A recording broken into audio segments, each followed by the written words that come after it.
She was earning $9.50 an hour. He owned half the city when he slammed his fist on her table and screamed in her face over a cold cup of coffee. Every single person in that restaurant went dead silent because they knew who he was.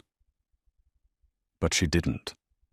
And when she leaned forward, looked him dead in the eye, and said those 6 words that nobody in 15 years had ever dared to say to his face, his entire world shifted. What happened next shattered 2 lives forever, and nobody in that city ever forgot the night the waitress made the most dangerous man alive go quiet. The Cornerstone Diner sat on the edge of Ridgewood Avenue, like a forgotten postcard from the 1960s, all chrome edges, cracked vinyl booths, and fluorescent lighting that made everyone look slightly ill. The coffee was strong, the pie was decent, and if you tipped less than 15%, Patty Kowalski, the owner, would personally follow you to the door and inform you of your moral failings. Scarlett Monroe had worked there for 2 years, 4 months, and 11 days. She knew this because she had been counting, not out of sentiment, but because she'd been promising herself that by the 2.5-year mark, she would have enough saved to finally leave Ridgewood and move to Portland, where her college friend Deanna Marsh had a spare room and a connection to a dental office that was hiring administrative staff. The plan was modest. The plan was everything. Scarlett was 26 years old, 5'4", with dark auburn hair she kept in a braid behind her neck on double shifts because there was no time to deal with it.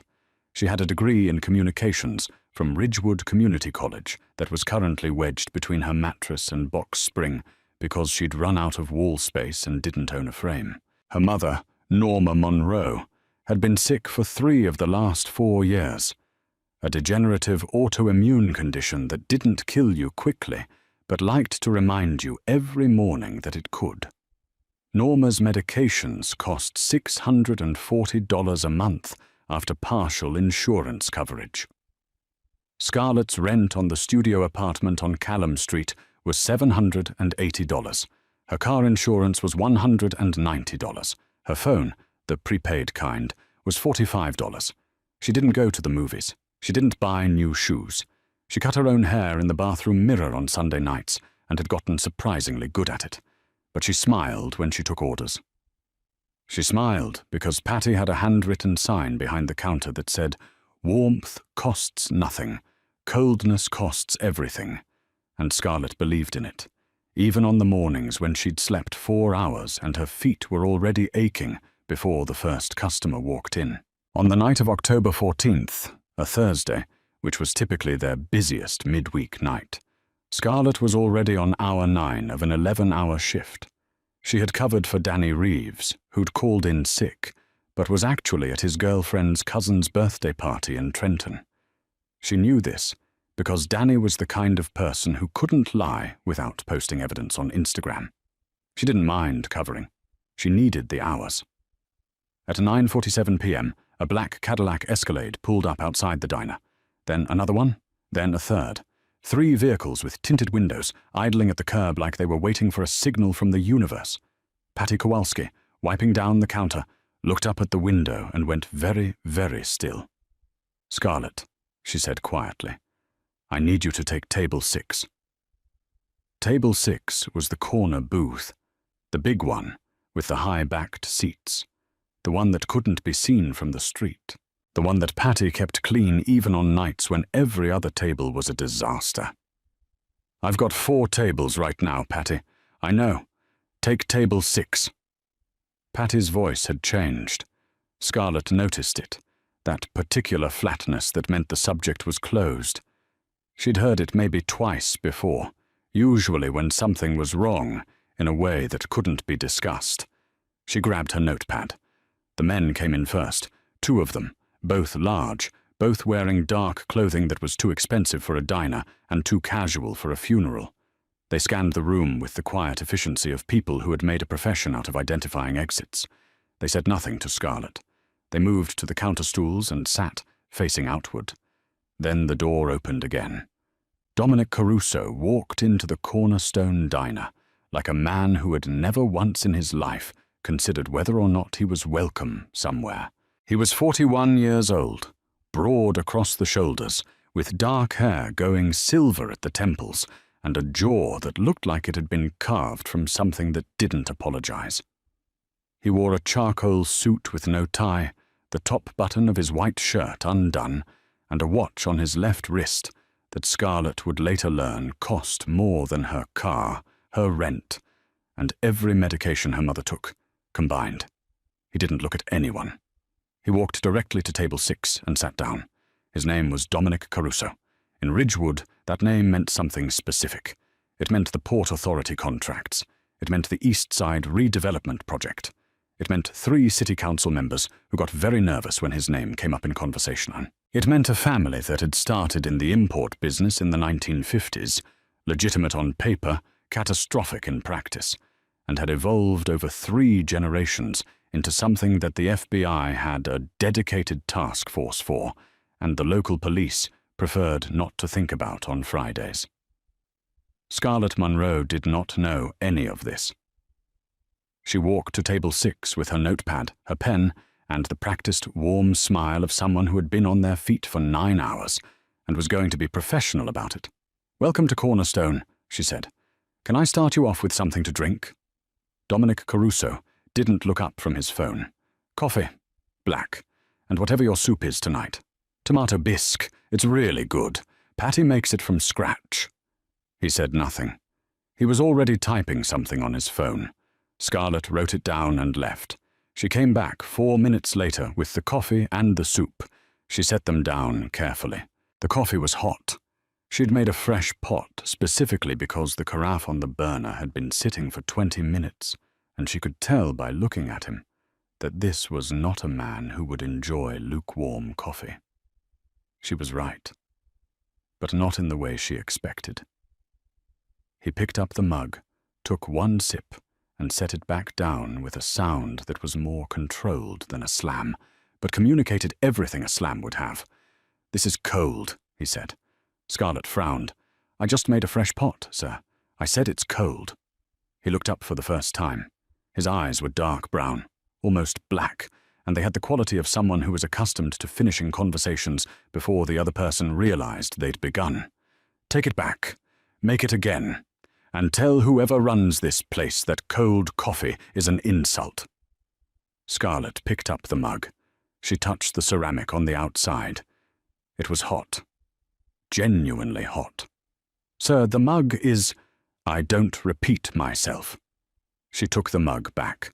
In the kitchen, she pressed the back of her hand to the mug's side. Definitely hot.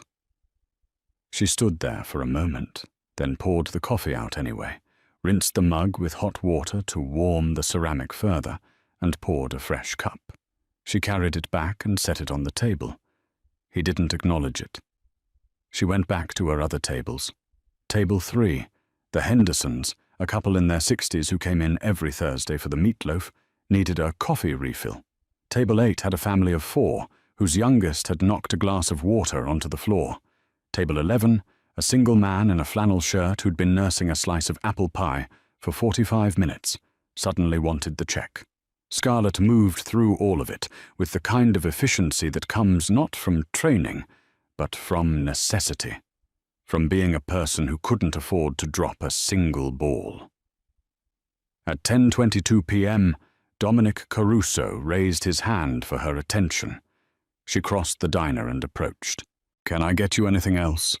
He held up the coffee mug. "This is the same temperature as the last one." "Sir, I poured a completely fresh. Are you arguing with me?" His voice hadn't risen. That was the thing. It was perfectly level, but it had a weight to it, the way a storm has weight before it arrives. The 2 men at the counter had both turned slightly on their stools. Scarlett took a slow breath. "I'm not arguing, sir. I'm explaining. I made a fresh pot of coffee, I warmed the mug, and I poured it directly. If it tastes cold to you, I'm sorry about that. But the coffee itself is hot. I don't need a lesson in coffee preparation from a waitress." The word landed the way he meant it to, small and dismissive, like a thumb pressing down on something fragile. Scarlett felt the heat rise in her face. She thought of Danny Reeves at a birthday party in Trenton. She thought of her mother's medication. She thought of the studio apartment on Callum Street and the cracked ceiling above her bed, and the way she cut her own hair on Sunday nights because she couldn't afford a salon. And something inside her, tired beyond the ability to be polite about it, simply reached its limit. At 10:24 p.m. on a Thursday in October, in the corner booth of the Cornerstone Diner on Ridgewood Avenue, Dominic Caruso, a man whose family name had made federal prosecutors lose sleep for a decade, raised his voice. Not dramatically, not the way movies show, but it rose enough to cut across the quiet diner, enough that the Hendersons at table 3 stopped mid-bite, enough that the man in the flannel shirt at table 11 looked up from his check. "Do you know how long I have been sitting in this booth being served mediocre food by someone who apparently can't make a single cup of coffee?" And Scarlett Munro leaned forward, just slightly, just enough that the distance between them, the safe, professional, customer and server distance, closed by about 6 inches. She met his eyes directly. "Shout at me again," she said very quietly, "and I will end you." The diner went silent. Not the gradual quiet of people noticing something interesting, the sudden total quiet of a room that has collectively stopped breathing. Dominic Caruso stared at her.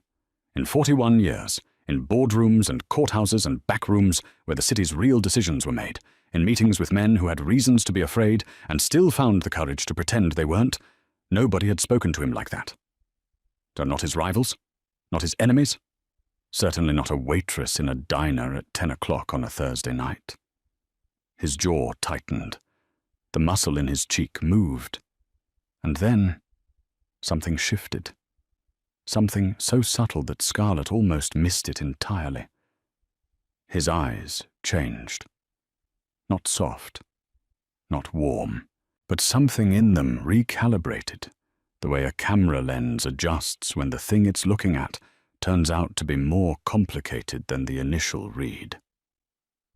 One of the men at the counter, the taller one, whose name was Brent Fazio, and who had been with Dominic for 11 years, actually stood up halfway from his stool. Dominic raised one finger, without looking away from Scarlett, and Brent sat back down. The silence stretched. Then Dominic Caruso picked up the coffee mug and took a long, deliberate sip. He set it back down. "It's still cold," he said. But his voice was different now. The edge was gone. There was something almost curious in it. Scarlett straightened. Her heart was hammering so hard she could feel it in her temples. Her hands, pressed flat against her notepad, were shaking, but she held them steady by force of will. "I'll bring you a new one," she said. Professionally. Pleasantly. As if the last 30 seconds hadn't happened, she turned and walked back to the counter. Patty Kowalski was standing at the register looking like she'd aged 5 years in the past 3 minutes. When Scarlett reached her, Patty grabbed her wrist and pulled her close. "Do you know who that is?" she whispered. "A difficult customer," Scarlett said. "Scarlett, that is Dominic Caruso." A beat. Should that mean something to me? Patty stared at her. "Child," she said very quietly, "please go make that man the best cup of coffee you have ever made in your life, and bring it to him with a smile, and pray to whoever you pray to." Scarlett looked at Patty's face, really looked at it, and for the first time felt the cold understanding of something significant settling over her. She made the coffee. She brought it to table 6. She set it down and said, without apology, without groveling, "Fresh pot. 5 minutes ago." And she looked at him evenly. He wrapped his hand around the mug, held her gaze.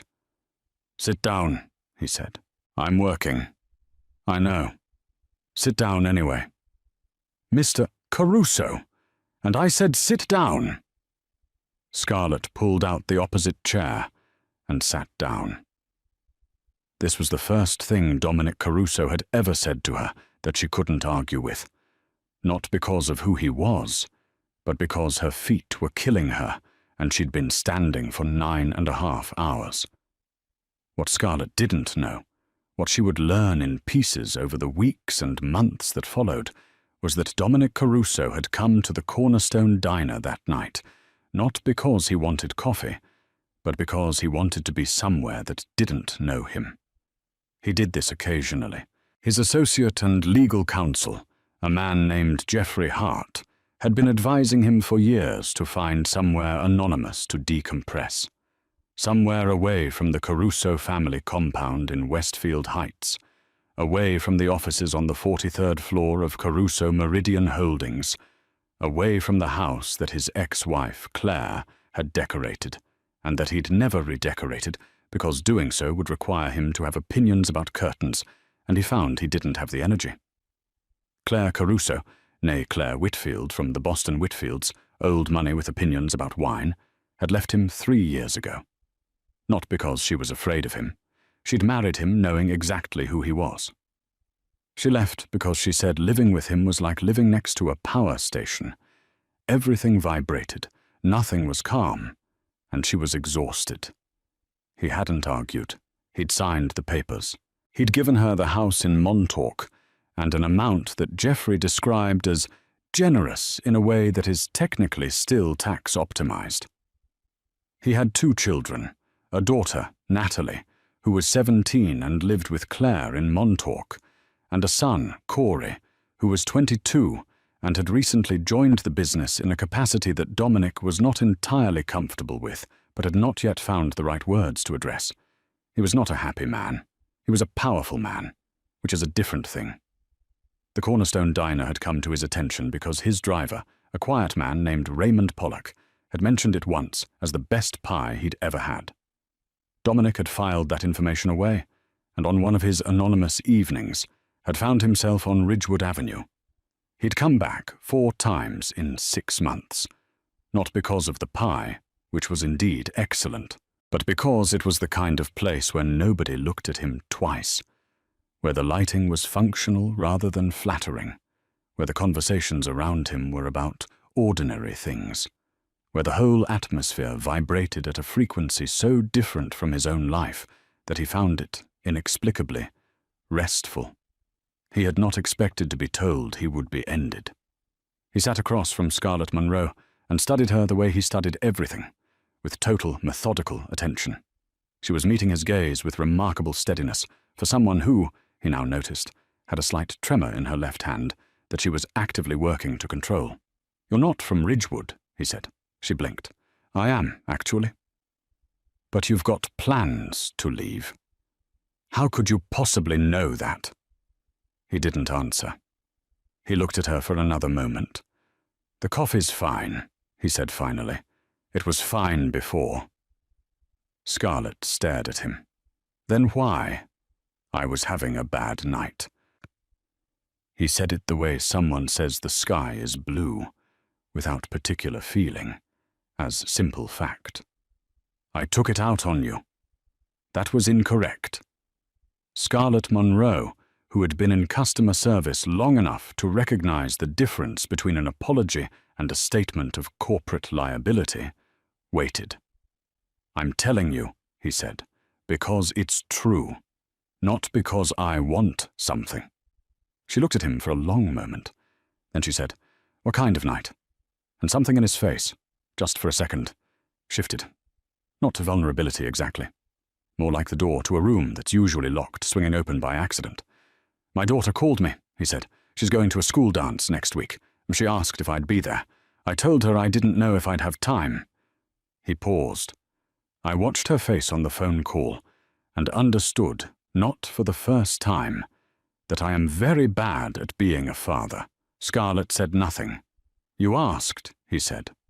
"I did." Another silence, entirely different from the one before. "How old is she?" Scarlett asked. 17. "Go to the dance," Scarlett said. He looked at her. "I know it's not my business," she said, "but go, even if it's awkward. Even if you're there for an hour and leave." "Go," she asked. "That's not nothing." Dominic Caruso looked at the woman across the table, this woman with the braid and the work apron and the pen tucked behind her ear, and felt something he hadn't felt in a very long time, like someone was actually talking to him, not to his name, not to his money, not to what he could do or destroy. To him. 2 days after the diner encounter, Scarlett got a call from an unknown number. She almost didn't answer it. Spam calls had gotten aggressive in Ridgewood, and she was in the middle of helping her mother take her morning medications, which required patience and focus, because Norma Monroe's hands shook, and she hated help, but accepted it from Scarlett more than anyone. She answered, "Miss Monroe." A man's voice, not Dominic's. Polished, careful, the voice of someone who spoke for someone else. "My name is Jeffrey Hart. I'm calling on behalf of Caruso Meridian Holdings regarding—" Scarlett hung up. The phone rang again immediately. She answered it again because she was the kind of person who felt guilty about hanging up, even on calls she shouldn't have answered.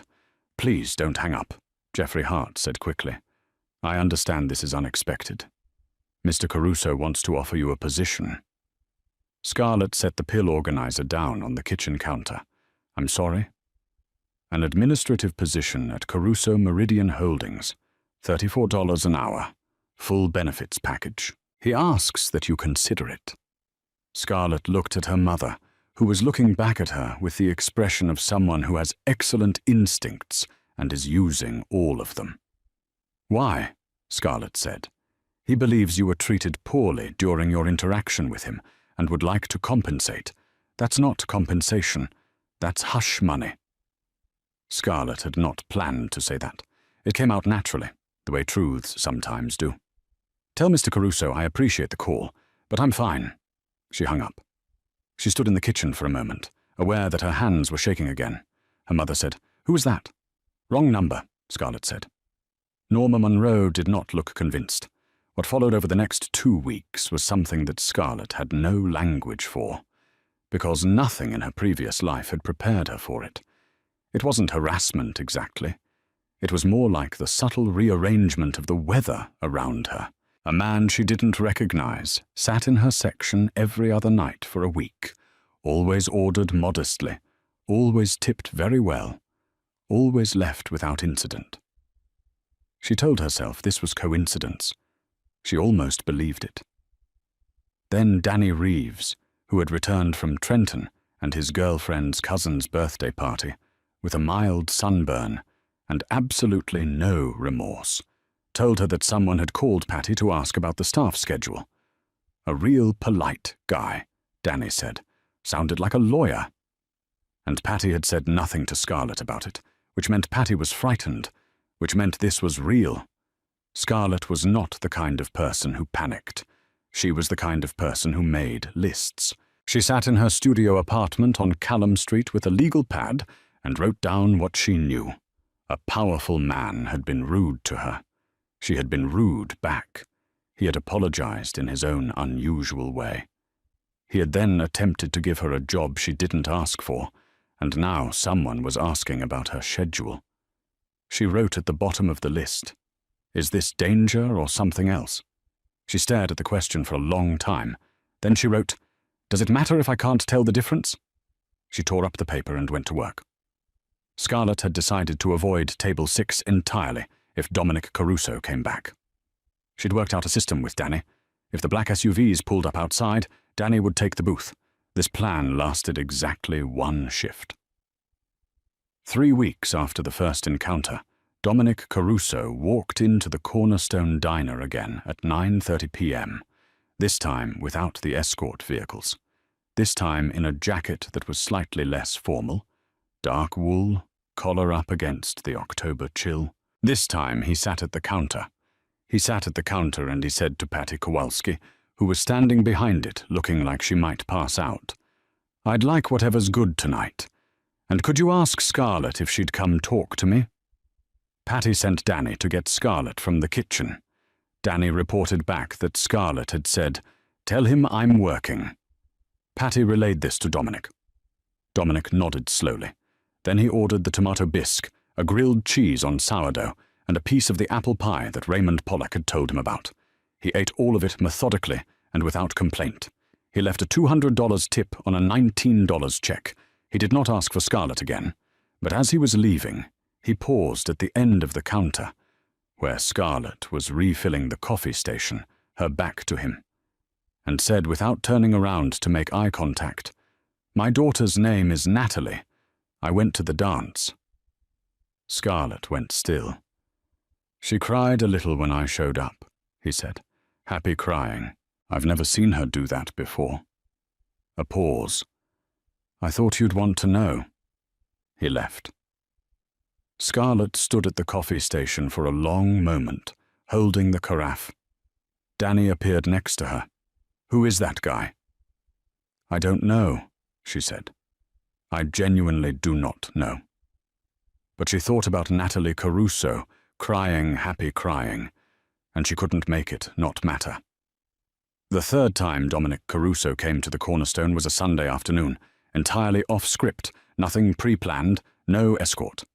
He walked in at 2 p.m. in jeans and a grey sweater and looked so unexpectedly like a regular person that Scarlett almost didn't recognize him until she was standing at his table with her notepad. She stopped. He looked up. "I'm going to ask you something," he said, "and I want you to answer as if I'm not whoever you now know I am, as if I'm just the difficult customer from a few weeks ago who owes you an apology that he's still not sure he properly delivered." Scarlett studied him. "What's the question?" "Would you have dinner with me?" She stared at him for a long moment. "That's not a question," she said. "You didn't use a question mark." Something crossed his face that was startling in its warmth.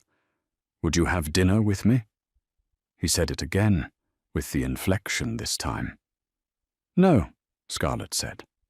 He nodded, as if this were the answer he'd expected, and perhaps even the one he respected most. "Because of who I am?" he asked. "Because I don't know who you are," she said, "and the stuff I've found out since the first night scares me, and I don't date people who scare me. That seems like a reasonable policy. It's kept me alive." He looked at her for a moment. "What if I could tell you about it? The stuff you found out. Explain it." "You can't explain it into something I'm comfortable with." "Maybe not," he said. "But I'd rather you say no, knowing the truth, than say no, assuming the worst." Scarlett set her notepad on the table. She sat down across from him in the chair that she'd sat in that first night, and she said, "You have until I need to refill Table 9's coffee. Go." What followed was 17 minutes. She knew because she had one eye on the clock the whole time.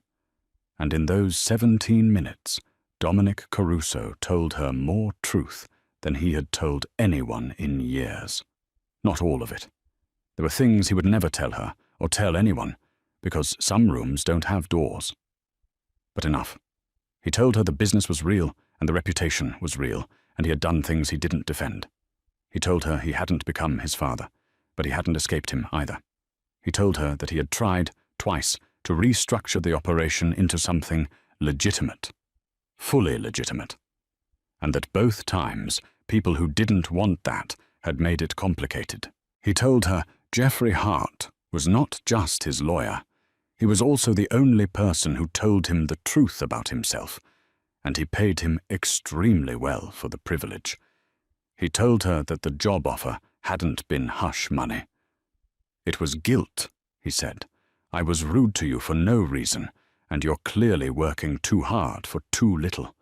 And my first instinct was to try to fix it by throwing money at it, which is what I do with everything, and it almost never works." Table 9's coffee was getting low. "Why me?" she asked. "You told me you'd end me," he said. "In my entire life, I have been threatened by people who had actual credible ways of ending me, people with resources and motivation and legal teams, and none of them scared me the way you did." "Because I wasn't scared of you." "Yes." "You liked that?" "I was fascinated by it," he said. "I still am." Scarlett looked at him. Then she stood up, picked up her notepad and said, "I'll think about it." She went to refill Table 9's coffee. Scarlett said yes to dinner 6 days later.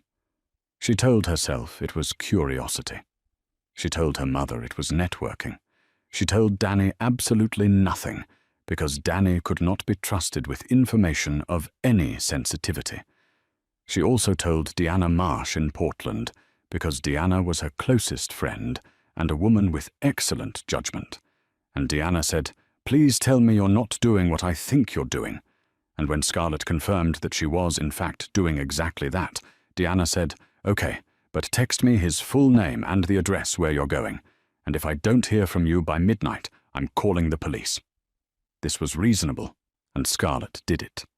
The restaurant was called Sarto, and it was on the 20th floor of a building on Meridian Street downtown, and it had no sign outside because it didn't need one. Dominic was already there when she arrived. He stood when she walked in. She was wearing a green dress she'd owned for 3 years and had worn twice and kept because she'd paid $45 for it at a consignment shop and felt that $45 deserved more than 2 outings. She had done her own hair, which for the first time in years she'd worn down. He looked at her the way she decided later that he must have looked at things he found genuinely valuable. Not possessively, not performatively, but with a sort of quiet, concentrated attention. "You came," he said. "I said I'd think about it. I thought about it." She sat down. "Don't read too much into it."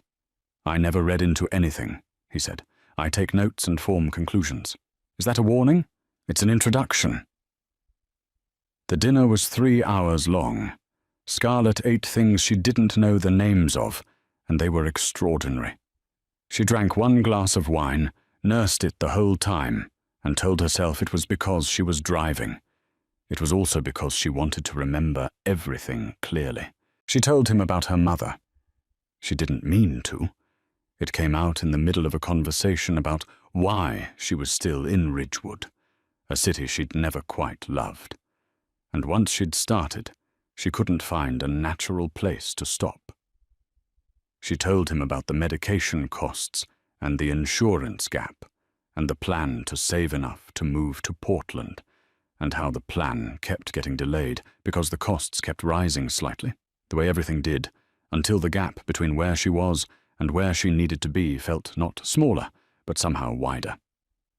Dominic listened without interrupting, without offering anything. She noticed this because it was unusual.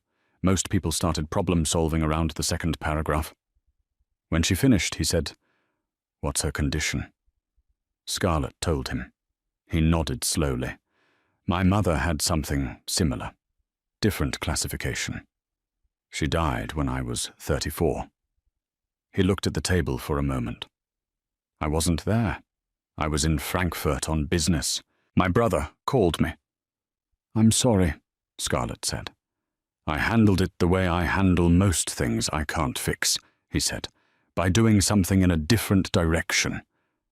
He looked up. "I restructured a portion of the Hamburg port operations in her memory, which she would have found baffling had she known about it." Scarlett laughed before she could stop herself. It was a real laugh, the sudden, startled kind, and something in his face rearranged itself in response. Not quite a smile, more like the memory of one. She thought, "This man is very lonely." And then she thought, "This is not your problem, Scarlett." And then she thought, "But what if it could be something?" She texted Deanna at 11:48, still alive. More later. "Deanna, that bad or that good?" Scarlett looked at her phone for a moment in the back of the car. Dominic had arranged a driver. She had not argued. It was midnight and she was tired. And typed, "I genuinely don't know." But it was 12 days later that everything broke open. Scarlett was coming out of the pharmacy on Branford Street with her mother's medications. The paper bag with the white and blue labels that she knew by heart, by weight, by cost, when a woman stepped out of a silver car and stood in front of her. She was in her early 40s, beautifully dressed, with the kind of bone structure that came from good genetics and was maintained by excellent sleep and expensive skincare. Her eyes were green, and her expression was the specific type of measured courtesy that people use when they're deciding how unpleasant to be. "Scarlett Monroe," the woman said. Not a question. Scarlett stopped. "Yes?" "My name is Claire Caruso." She paused to let that land. "Dominic's ex-wife." Scarlett shifted the pharmacy bag to her other hand. "I know about you," Claire said. "He talks to Natalie, and Natalie talks to me. That's how these things work." She studied Scarlett with the practiced eye of someone assessing a situation. "I'm not here to warn you off or be theatrical about it. I'm here because I have information that affects you, and I believe you deserve it." Scarlett waited. Claire looked at her carefully. "Are you aware that there are currently 2 separate federal investigations in which Dominic's name appears?" Scarlett said nothing. "One of them is a RICO case," Claire said. "It's been building for 4 years. The lead prosecutor is a woman named Sandra Cole, out of the Newark field office, and she is very good at her job." Claire's voice was entirely neutral, the way people sound when they've already processed their emotions about something, and are now just transmitting data. "I am telling you this not to frighten you, but because when I got involved with Dominic, nobody told me. I found out by accident, 3 years in, from a document I wasn't supposed to see, and I wish someone had stood in front of me on a street corner and said what I am saying to you now." "Which is," Scarlett said, "that the man is magnetic, and he is genuine in his way, and he will care for you in ways that will feel like nobody has ever cared for you before, and that the world he lives in is not survivable by people who weren't built for it, and that you will need to decide now, before you're in too deep, what you are built for." She got back in the silver car. It pulled away. Scarlett stood on Branford Street with her mother's medications and the cold October air and the weight of something that had been theoretical until 30 seconds ago and was now the most concrete thing she'd ever held. She didn't call him that night.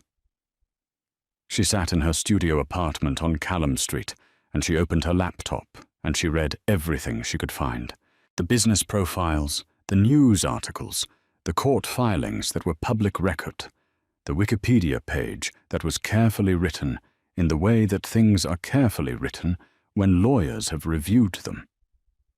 She found a name, Sandra Cole, in a 3-year-old article in the Newark Tribune about a federal investigation into Port Authority contracting irregularities. The article was careful. Cole was quoted as saying the investigation was ongoing. Nothing had been charged. Nothing had been resolved. She found an interview with Jeffrey Hart from a business journal 2 years ago. Hart was quoted at length about the Caruso Meridian Holdings portfolio, real estate development, logistics, infrastructure consulting, all of it very clean on the surface. The way surfaces are when someone smart has worked very hard on them. She found a photograph from a charity gala. Dominic in a tux, shaking hands with the mayor, smiling the specific smile that powerful men deploy at charity galas, which is a different smile from any other kind. She closed the laptop. She thought about Natalie, crying happy at a school dance. She thought about what he'd said about his mother. I restructured a portion of the Hamburg port operations in her memory, which she would have found baffling. She thought about Claire Caruso on a street corner, choosing to warn a stranger rather than let her walk into something uninformed. She thought about what she was built for, and she thought about Portland, and Deanna's spare room, and the dental office that was hiring administrative staff, the modest plan, the everything plan. At 11:15 p.m., she called him. He answered on the second ring. "I need to tell you something," she said. "Tell me." "I met Claire today." A silence, brief, controlled. "She told me about Sandra Cole," Scarlett said. Another silence, this one longer. "She had no right," he started. "She had every right," Scarlett said. "She cares about her daughter. Her daughter cares about you. She's protecting the chain." She paused. "I'm not angry with you for not telling me. We've had 3 conversations and 1 dinner. You don't owe me your federal exposure. But I need you to understand that I'm going to ask you directly. Is any of it true?" The silence this time was the longest. "Some of it," he said finally. "Can you be specific?" "Not on the phone. Then in person. Tomorrow." "Scarlett, "Tomorrow," she said. "Or not at all." He came the next day. Not to the diner. She'd suggested the small park on Callum Street, 2 blocks from her apartment, which was public and ordinary and hers. He arrived alone, which she suspected was unusual. He sat on the bench she'd indicated in her text, and he looked, in the thin November light, somehow less enormous than he did everywhere else. She sat next to him. He told her. Not everything. She believed him when he said some rooms don't have doors. But enough. The port contracts were real, and some of the arrangements around them were not things that would survive a prosecutor's scrutiny. He had been insulated from the operational side of those arrangements by enough layers that his direct culpability was, legally, arguable. Geoffrey Hart's opinion was that the case would not reach him. Sandra Cole's apparent opinion, based on the pace of the investigation, was that it would. "What are you going to do?" she asked. "Geoffrey is working with a cooperation framework," he said. "It's been in discussion for 14 months. There are people below me in the structure who would be more significantly impacted. The question is whether what I provide is sufficient to satisfy what Cole wants."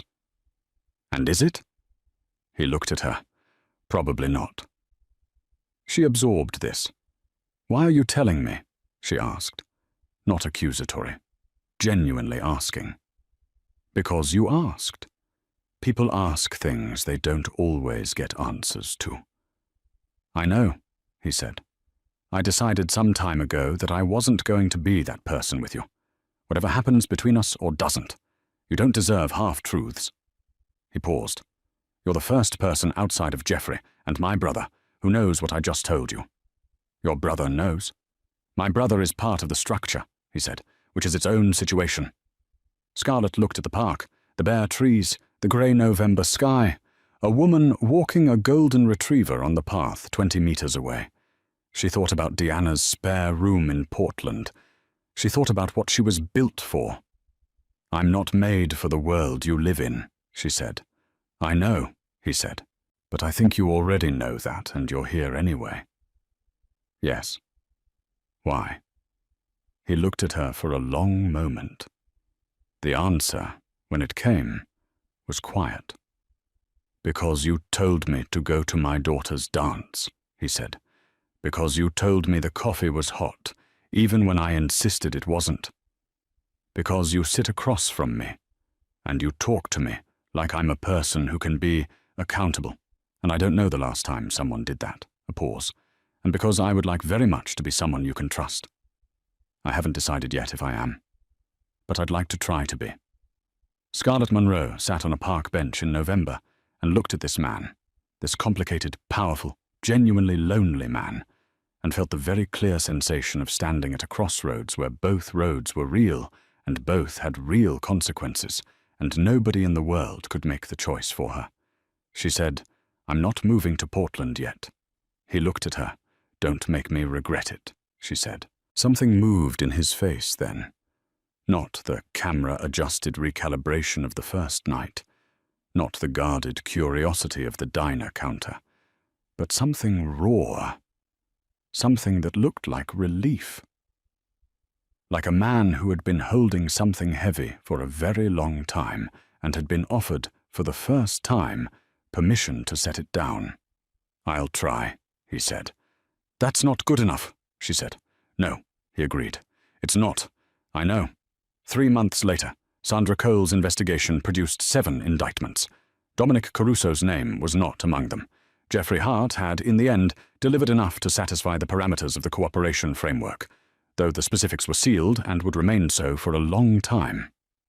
Dominic's brother, a man named Patrick Caruso, was among those indicted.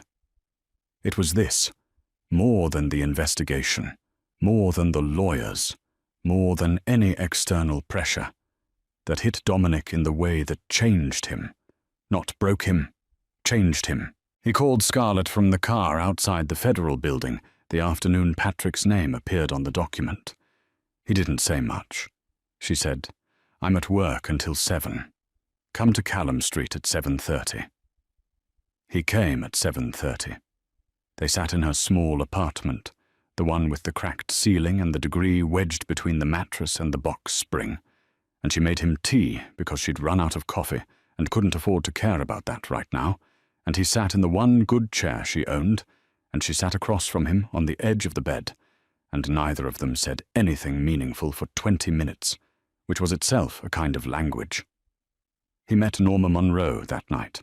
Norma, who was having a relatively good day, which meant her hands only shook a little and her voice was clear, looked at him for a long moment and said, "You're the one who's been making my daughter think." "I hope that's not a complaint," he said. "It's an observation," Norma said.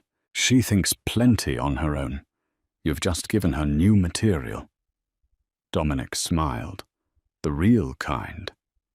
Scarlett made a mental note of what it looked like, because she hadn't seen it before.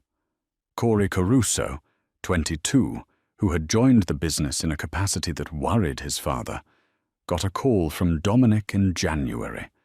That was, by all accounts, the most difficult conversation Dominic had had in years. He told his son that the operation as it existed was going to change fundamentally, not because of pressure or threat, but because Dominic had decided, at 41, that he was no longer willing to hand his children a structure they'd have to outrun. Corey argued. There was shouting on one end. The call lasted 90 minutes. Corey called Natalie afterward and said, "Dad's different." Natalie said, "I know. She happened." The Cornerstone Diner on Ridgewood Avenue continued to operate. Patty Kowalski continued to make tomato bisque from scratch and enforce the 15% tipping policy. Danny Reeves continued to call in sick on occasion and post evidence on Instagram. Scarlett Monroe continued to work there for a time, not because she had to, but because she wasn't ready to leave without a plan, and she was still building the plan, and this time the plan wasn't about escaping somewhere. It was about building toward something. She still cut her own hair on Sunday nights, not because she couldn't afford a salon anymore. Dominic had, in a gesture of characteristic bluntness, established a substantial direct payment arrangement for Norma's medications that Scarlett had accepted only after a negotiation that lasted 3 days and resulted in an agreement she felt equitable rather than charitable. She cut her own hair because she was good at it, because she liked the quiet of the bathroom on Sunday evenings and the sound of the scissors and the simple competence of doing something herself. She thought, sometimes, about Table 6, about that moment. 10:24 p.m., the silence of the diner, the way everyone had stopped breathing. "Shout at me again and I'll end you." She had meant it as a line in the sand. She had not meant it as the opening of something that would rearrange her entire life. But that, she was learning, was the thing about lines in the sand. You never knew which ones the tide would notice. She was a waitress with $9.50 an hour, a sick mother, a plan, and 6 words that changed everything. He was a man who owned half a city, hadn't smiled in years, and sat down in a diner on a Thursday night looking for somewhere that didn't know his name. Neither one of them went looking for what they found. The most transformative things rarely arrive announced. Scarlett Monroe didn't save Dominic Caruso. She didn't fix him, redeem him, or make him into someone he wasn't. She did something harder and rarer. She refused to disappear in front of him. She held her ground. She told him the truth, even when it wasn't polite. She sat with him in the quiet when he needed quiet more than words, and he, for his part, did what very few people in his world had done in a long time. He tried to be someone worthy of being trusted. That's the story. Not a fairy tale. Not a warning. A story about 2 people standing at the edge of their own lives and deciding, together, that the uncertain ground was worth stepping onto. If this story moved you, if you saw yourself in Scarlett's tired, determined eyes, or recognized someone you love in the quiet loneliness behind Dominic's power, hit that like button right now. Share this with someone who needs to hear that the most unlikely connections are sometimes the most real ones. And subscribe, because every week we bring you stories like this one. full of truth, full of drama, full of the moments that happen when ordinary people refuse to stay small. The next story is already waiting for you. Don't miss it.